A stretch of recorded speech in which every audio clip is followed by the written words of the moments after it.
Friends, ఈరోజు recipe వచ్చేసి కూరగాయలు లేనప్పుడు అన్నం మిగిలినప్పుడు ఇలా రైస్ని కలుపుకోండి. ఎలా తయారు చేసుకోవాలో చూపిస్తున్నాను.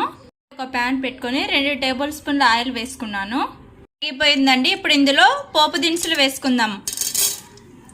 ఆవాలు, జీలకర్ర, ఇందులోనే కరివేపాకు, ఇందులోనే పొడవుగా కట్ చేసి పెట్టుకున్న ఆనియన్ ముక్కలు, ఇందులోనే కొద్దిగా సాల్ట్ని యాడ్ చేసుకుందాం. ఒకసారి అంతా కలుపుకొని ఆనియన్ ముక్కల్ని వేయించుకుందాం. మిర్చిని వేసుకుందాం.